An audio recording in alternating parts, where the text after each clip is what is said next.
Of course, last season was a complete disaster for the New York Rangers, but I think heading into this upcoming season, with all the changes that have been made to the roster, especially the kind of core group of players of this roster, they've made a lot of changes there and also made some big changes with the coaching staff as well, of course, by firing the former coach in Peter Laviolette and, of course, hiring a multi-time Stanley Cup champion with the Pittsburgh Penguins in Mike Sullivan. So they have made a lot of changes with this roster in coaching staff, so I'm expecting this team to hopefully get right back on track to being a true playoff caliber team like they should have been, I think, last season. So in today's video, I thought it'd be a pretty interesting idea to take a look at the New York Rangers' top 5 highest paid players and talk about their expectations heading into this upcoming season. The Hockey Writers came out with their expectations for the top 5 highest paid Rangers, so I thought I'd come out with mine as well. So let's start off here with the 5th highest paid New York Ranger, and that is JT Miller, who carries a cap hit of $8 million per season. And for what he brings,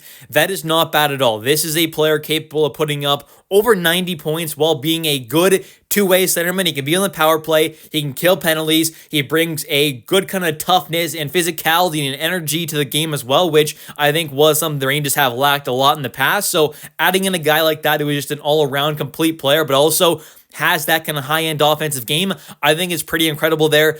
You can't find these kind of players easy who are, just great, literal all-around players. Like, not just good offensively and defensively, but also really do have a good kind of leadership ability, but also you have that toughness, physicality, and grit, which a lot of players don't. And even for the kind of cherry on top there, he's also a very good face-off taker as well. With the Rangers this past season had a 57.6 face-off win percentage. So he is just a phenomenal all-around centerman, and for this upcoming season, I think he could potentially be in a line with Will Cooley and Mika Zibanejad as his 2 wingers, which I'm kind of hoping to see. And if we do see that, I think that could be a pretty great kind of not only defensive line, but just all-around line in general. You've got some good toughness, energetic play, physicality with guys like JT and Will Cooley. All 3 of them can be solid defensive forwards, and I think offensively, they can all be pretty good players there as well. So that could be a pretty dynamic kind of line all around.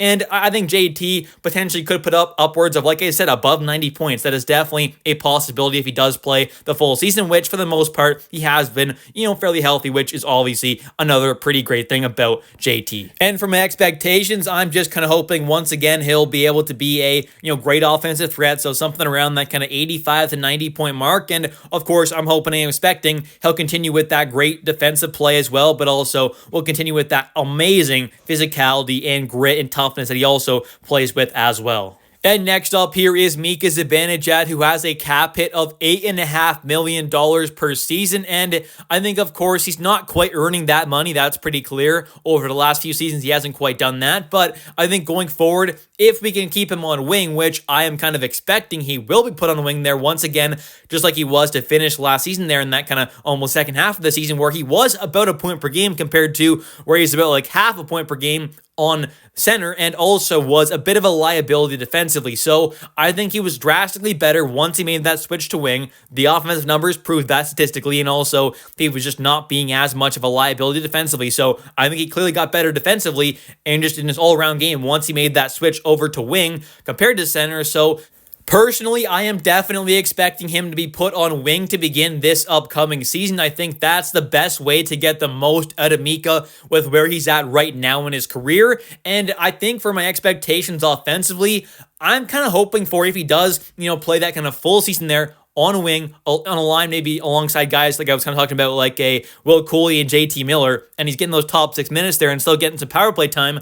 I don't see why he can't get around that kind of almost 60, 70 kind of point mark there, maybe even above that possibly if he really clicks on wing there alongside JT and whoever else it is possibly. And I really do like JT and Mika together. I think that could be a really interesting kind of combo. So we'll see. Maybe I'm crazy for thinking that. Of course, comment down below your thoughts on that. But I just think Mika definitely can be a 60, 70 point kind of guy, maybe higher, but my expectations are around in a full season, 60 to about 70 points there, and can hopefully put up about 30, 35 goals there, something around like 35, 40 assists, something around there. About those numbers are kind of what I'm hoping and expecting for Mika Zibanejad in this upcoming season if he does play the full season on wing. Next up here, we've got Adam Fox, who is carrying a cap hit of $9.5 million currently. And of course, this past season, for his standards, he didn't play great. In general, he was a good defenseman still, but for his standards, wasn't quite that true kind of number one caliber defenseman, and I still think he is that number one caliber guy.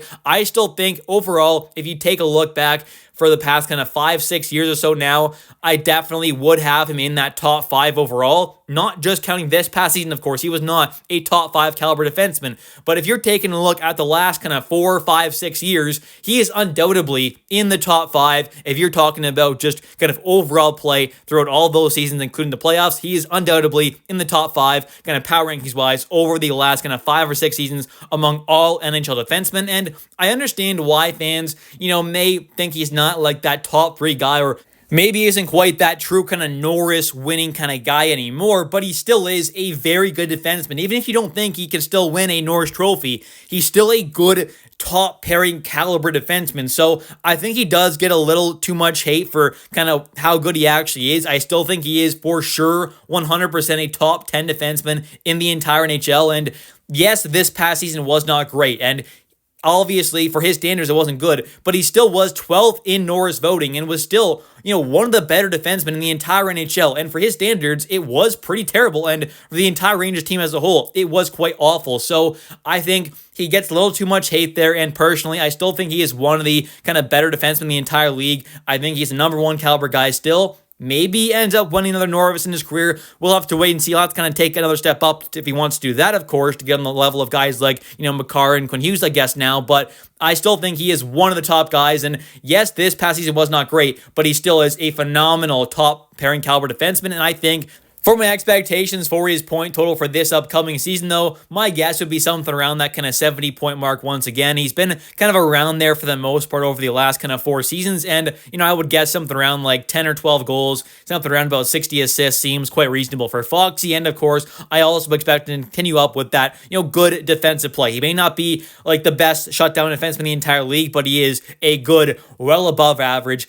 defenseman defensively. And next up here, we've got the goalie who carries the highest cap hit in NHL history, of course, and that is Igor Shesterkin. He signed that massive historic deal this past season, and I think for this upcoming season, I am hoping he will get kind of back on track more towards his kind of standards and his level, even for kind of his regular season stats. And that's kind of the thing, we see him really be a kind of drastically different goaltender from regular season to playoffs.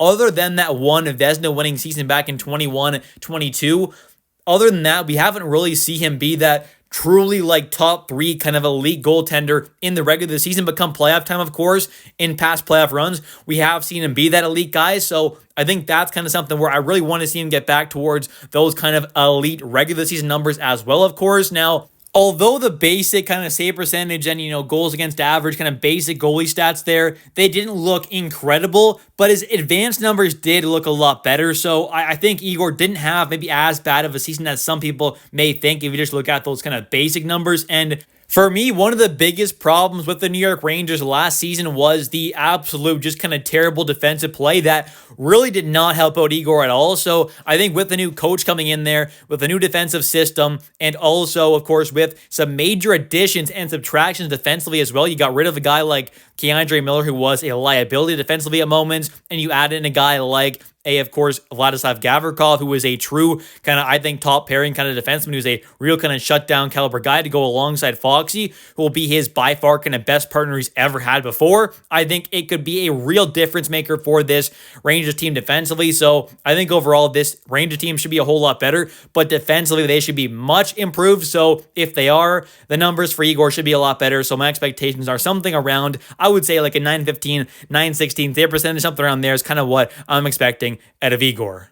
And next up here, we've got Artemi Panarin, who currently has a cap hit of $11.642 million per season. And this, of course, is the New York Rangers' clear top offensive threat. He has consistently been the New York Rangers' top point producer season after season, and I don't see why he won't be that once again for this upcoming season. He is the clear best offensive threat, so once again, he should be that top point producer. So I'm kind of hoping and expecting in a full season, if he does play that, for him to have about 95 to 100 points. I don't think he's going to quite get as much as that kind of 120 point mark like he got back in 2023-24, but I also don't think he's going to get quite as low as this past season, getting 89 points in 80 games played. He had 37 goals, 52 assists. I think something around kind of like, I don't know, maybe like 35 goals and like 65 assists, about there, give or take, is probably about what's quite realistic. Maybe he gets higher than that. Maybe it's a little less, but I think something around 95 to 100 points, about there, is quite realistic. And he may be 34 years old in October, but I don't see why he won't still be a great player for the Rangers throughout this upcoming season. Anyways, that's going to do it for today's video. If you have enjoyed, definitely don't forget to click that like and subscribe button for daily New York Rangers content. And also, don't forget to comment down below your thoughts and expectations on the New York Rangers players for this upcoming season. I'll catch you in the next one, and bye.